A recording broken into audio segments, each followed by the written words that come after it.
Hello and welcome to Developing Goalkeeping. I'm Paul and this is Martin. And this week's topic is all about, are you a reader or a reactor? What do we mean by that?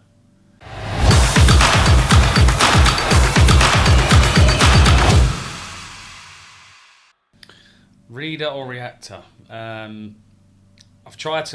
Over the years, I've tried to work out every goalie that's come in, whether you're a reader or you're going to be a reactor. And for me, the reactor is a reactor goalkeeper is someone that literally, it is what it says. You just literally react off of absolutely anything and everything that happens. And I've seen some of these that have been world beaters. Your reader is more of your...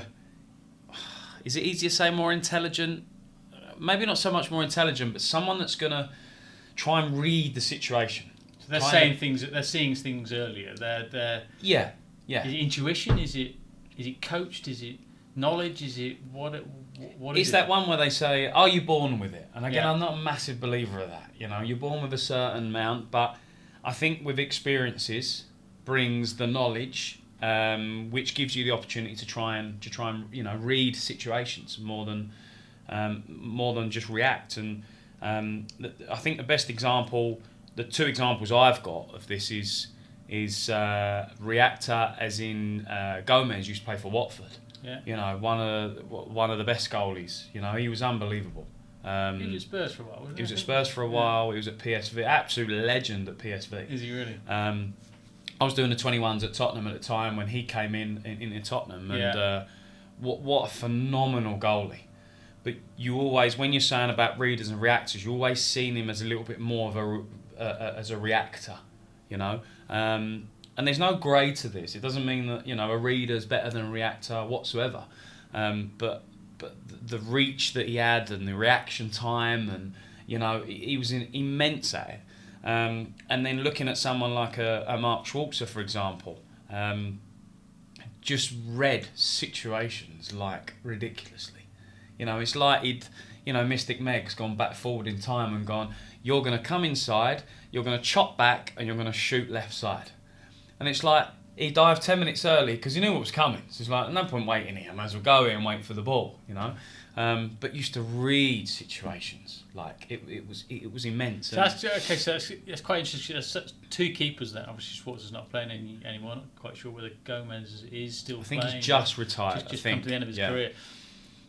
I mean, can you change from becoming a reactor to a reader? I.e., the more experience you get, do you become closer to becoming a reader, as a reactor, are you just insane at reaction saves, and maybe you don't have the knowledge? What do you think? I think with experiences, you naturally become more of a reader anyway.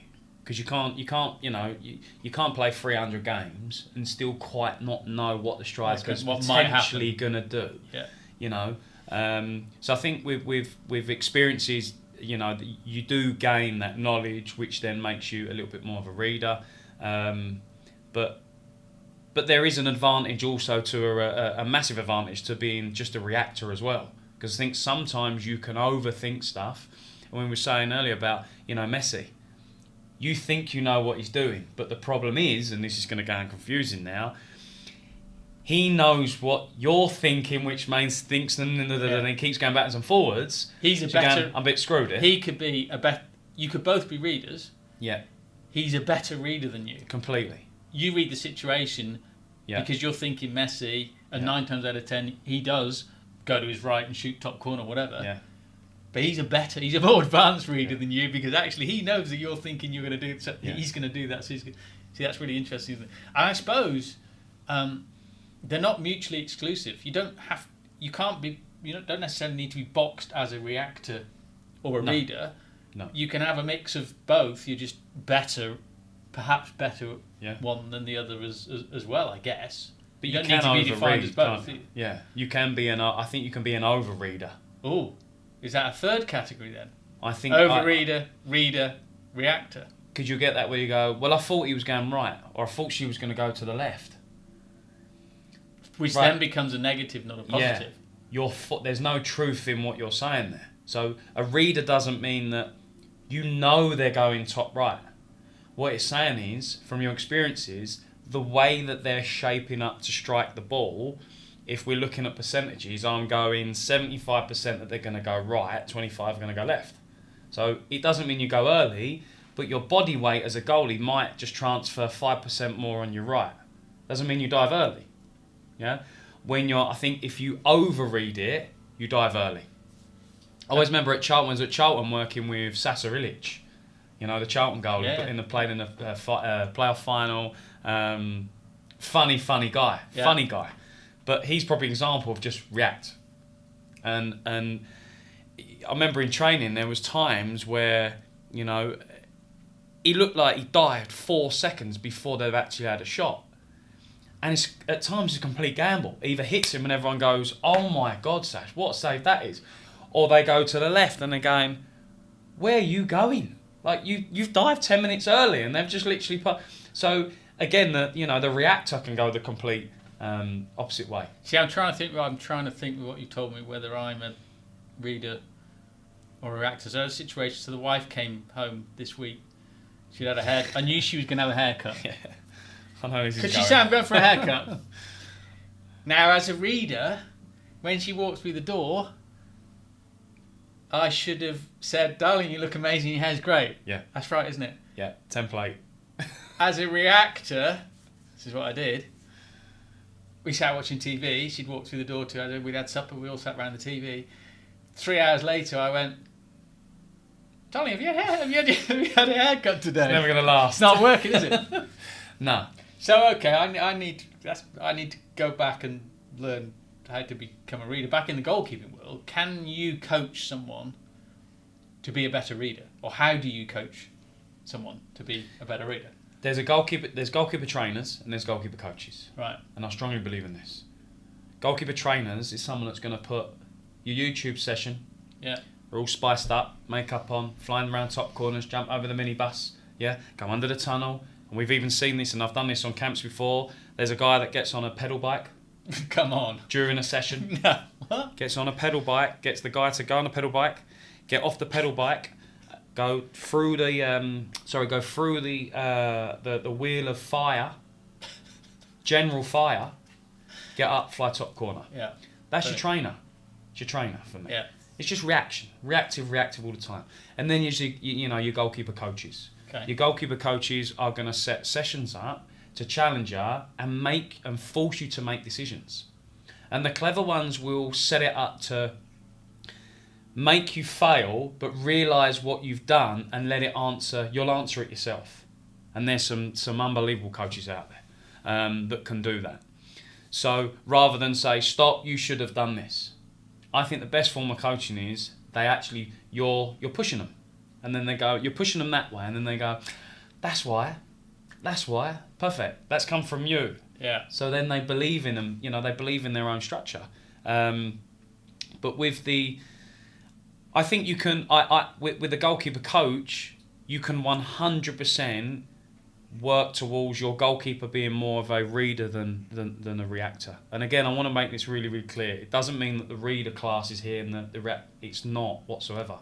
It's just the type of. Well, I think you said that there can be a mix. You can be an 80% reader and a 20% reactor, or 50-50, or whatever the mix is. Yeah. And I guess there's neither carries more weight than the other. If you're an insane reactor, yeah, and you can just make these amazing reaction saves, yeah, clearly that's awesome. If you're an insane reader, yeah, that also brings some value. So okay, so coach v trainer. Coach presumably can also coach. Of course, can coach a reactor as well. We've talked about coaching a reader. You can coach a reactor as well. With a goalie coach and the goalie trainer, if you're listening or watching this and you're going, right, the goalie coach that they've got, I don't know what they are.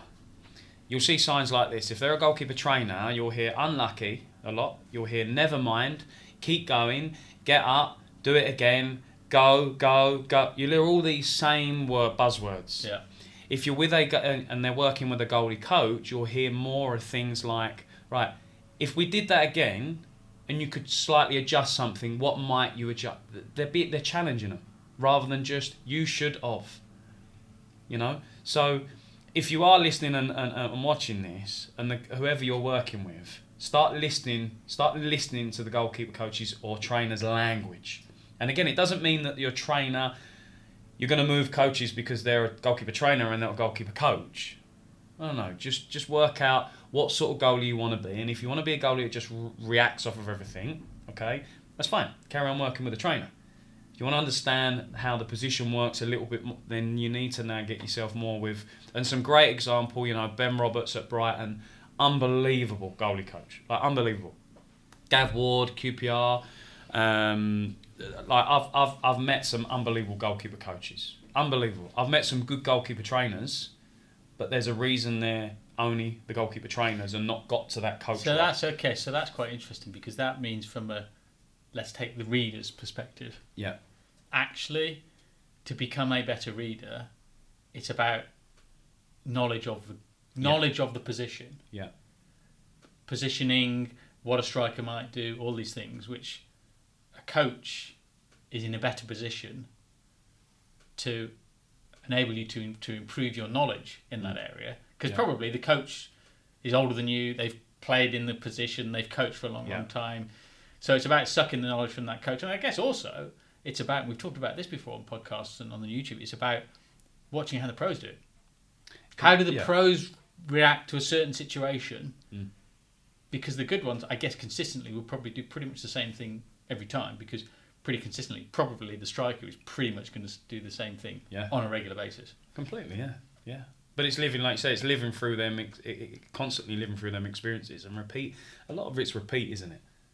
It's that 10,000 hours of training, isn't it? It's that whole adage that, you get to a certain level. I think cricket's a great analogy. They say the best cricketers can literally see, as the ball leaves the hand, what that ball is going to do. Yeah. Now, that, you think, okay, fine, but that split second of extra knowledge means that they're already reacting when the ball's coming towards you as the ball's leaving the hand. Yeah. An amateur, he or she is going to wait until the ball bounces. Maybe it's already bounced, and it's, I suppose, one's a reactor, one is a reader. And being at school, it's probably just trying to hit the crap out of the ball, isn't it? Well, that as well, yeah. Which is all I try to do. Yeah, I'm not a great cricketer. I would just kind of, give it a big swing and guy behind and I'm out. Yeah, I'm either out or I'm getting a 6. It's one or the other. Yeah, it's like go down in a blaze of glory. Yeah. But there's no little technical no, it's just full out. I'm not leaving nothing behind. You can't do that as a keeper, can you? That's the problem. You can't go down you can't make that extreme sort of call, really. No, you not as a goalie. You can't go for a 6, can you? There's got to be it's a reserve character's position, isn't it? You've got to have that little bit of reserve about you. But then if you do need to go for the 6, that's probably when you're going to get stitches in your face. Do you know what I mean? It's the last resort, isn't it? Yeah. Ball's gone back post and they're already swinging their leg. You just got to somehow fly across goal and get there. That's your 6. Which is why you're a reactor, not a reader. Exactly. That's why I'm sitting here and not at Chelsea at number 3. Which is true, right? That's brilliant. On 80 grand a week. Yeah. We're hearing in whispers and probably going to order a pizza soon. So, but yeah, that's why But that I would always work out for the listeners and the guys watching that whether you're going to be with a goalkeeper coach is going to be working with you from the trainer's point of view or coach's point of view. Like I could speak about this for hours and hours and hours because it aggravates me when we just work on reaction stuff all the time. And it's like, Dad will come and go, 1v1, didn't really, they can't really get the gist of it. Okay, what did they work on in the week? Shot stopping. Okay, great. Well, what did they work on the week before? Shot stopping. Well, if you don't invest time in the coach's side of the game, where you're actually physically being coached to certain topics, you're going to get the same results, Okay, so let's say we want to put on a simple session, and that simple session is, yes, on the one hand, acknowledging that you need to be whatever a reactor, because as I say, we're not saying they're mutually exclusive. So on one hand, recognising you need to be a reactor, but on the other hand, recognising that it is an advantage if you learn how to read the game. How do you structure a session like that to embrace I think both elements. With that, you need to have some form of decision-making process in it. Yeah, so obviously you'd be a goalie listening, that a trainer's going to do stuff where you might turn off, they'll shout, go, you'll turn, and you'll make some sort of save. There's no real decision to it. The decision is, I've got to keep the ball out of the goal. If you go in more to a coaching role, then it might be a 1v1, but you might have 2 or 3 other people in there. So it's a 1v1. If and when they play the ball to another player, what are you going to do? What's the thought process? Where are you going to go? What are you thinking about? So there's so many things, so many elements and decision-making process to go through, that it's not just turn, save. Yeah. That's reaction work, which is great. That's we need to work on that. But too many, for me, work just on that. And there's got to be the element of the coaching side as well. Yeah, so I suppose what we're really saying is it's creating more of a game environment. Because that's how you learn. That's how you learn. Yeah. The other bit, you're never going to save the ball 20 times in a row by turning, and it's not going to happen because it doesn't happen in a game. Okay, so it's the game. So therefore we're saying to be a better reader, it's all about game time or recreating the game experience, so you have the knowledge to know what a striker may or may not do. So if you're a grassroots team, or you're working at playing for grassroots team, or you're in a non-league environment where you only train Tuesday night, Thursday night, and I've had this question before, what sort of time would you work on certain stuff, and I've only got 1 hour a week or whatever. Get involved with a team and get as much match-related situation stuff as you can, because the technical work you could still potentially do on your own. Yeah. Whether it's a rebound board and you're getting some handling in, you can't recreate match situations on your own. So when we do 1v1, one-on-one sessions, there's only so far you can take that. And people, coaches assume that you can't. Yeah. It's one-dimensional. I'm serving you the ball, whether it's kicking, crossing, 1v1s, it's all 1v1 stuff. So the more we can get into match-related situations, for me, the better. Because you're learning how the game moves and how it evolves, And I've seen goalies in the past not quite get to where maybe they could have, because they're just working on reaction stuff all the time. See, and I get that, and it's kind of relating back to other sports. Yeah. I had a lot of tennis as a kid, sort of canny tennis player as a kid. Yeah. A lot of training, a lot of coaching. So I'm just thinking the analogy for me is all day long you could hit points. I mean, rallies. Yeah. Backhand to backhand, backhand to backhand. You could do 20, 50, 100 shot rallies. But you're never really learning anything. You're learning technique, but you're not learning to read the game. If you then do 11 points, 21 points, 30 points, whatever it is, that's the analogy that we're talking about in terms of learning to read, becoming a reader, as opposed to becoming a reader. It's exactly the same thing, isn't it? Yeah, completely. Now, I can go on a pitch and I can be fed 100 balls, but it's not a real-world situation, but it does improve my technique. I can go on the tennis court, hit 100, 200, 300 balls, improves my technique. It's the real-world game situation, playing some points in tennis, as you say, having teammates, 3, 4, 5, whatever, doing a proper session. Golf's great at this, by the way. Golf. Because at the golf range, I watch people turn up golf range. Yeah. And they look the nuts. Yeah. They've got everything. The new shoes, the new hat, they got the lot. They start swinging, they cut the balls. You think, this guy's got to be on a tour or something. Yeah. And then you might see him a few weeks later on the course. They can't hit anything. They can't hit a ball. And it's like, at the golf range, it's a false environment. Hit a bad one.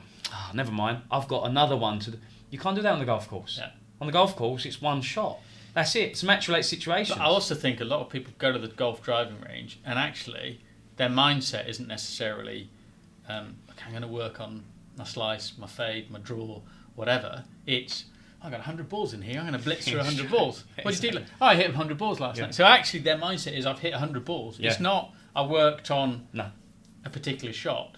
It's not, as they should be doing, necessarily working through the bag. Yeah. So they're working through the bag, working on each club. It's going in there, it's getting out the driver and trying to hammer 100 balls off the range. and Happy Gilmore in the last 6 balls, which we all do, right? Absolutely. I have a 6-mile run up and try and hit the crap out of the ball. Absolutely right. Which is the best part of the range. Of course it is. Not practicing properly. Absolutely. That's rubbish. But hey, we shouldn't take the fun out of it, should we? Really? No, no. But it's like, so and then you go on the course and it's like, right, I'm behind a tree. Did I work on this? No, I was just doing Happy Gilmore's. Yeah. Right, I need to go on a course. The best practice with a golf is going on a golf course where you're on a practice hole. And you just put balls in loads of different areas. But who does that? Chip it, no one, apart from the big boys. Do you ever go and stick a ball in the bunker and I take used 100 to. shots out the bunker? When I had time and I didn't have children, I used to do it. Lee Valley Golf Course had a practice hole, proper grass practice hole. Yeah. I used to go different distances, all round the greens. It was brilliant. And you're practicing properly. Yeah. You know, chipping sideways to then chip on because you're behind the... You know, it's turning into a golf podcast, isn't it? Which I'd love to do, by the way. Absolutely. We'll do that on the next one. But no, but reading a situation for me and reacting are both got values, massive values. But please, if you are working with someone, start listening to language. So important. Listen to the language. Go, unlucky, well done, never mind. Let's see what they are. No, you wouldn't pay a plumber to come over and fix all the pipes, and he goes, unlucky, your pipes are screwed. Where's my money? Yeah. No. Paige is coming and fix it. Come and help me fix it. Absolutely. You know, so help me fix it. You're coaching me. Yeah. So no, so I think we've covered the points. I think, you know, we started off. Are you a reader or a reactor? Actually, it doesn't matter whether you're a reader or a reactor, because probably you're going to be an element of both. Can you work on both of those? Yes, you can. Is it an advantage to be perhaps a better reader? Yes, it probably is. Yeah. There's some tips here. So, hey, I think that's pretty much covered the topic for you. If you want to find out more, if you want to hear more podcasts, more YouTube, more tips, then go to patreon.com/developing goalkeeping. Subscribe to what we're doing, support us, and hey, listen, thanks for listening. Check in next time. I've been Paul Sherratt. This is Martin Brennan. This is Developing Goalkeeping.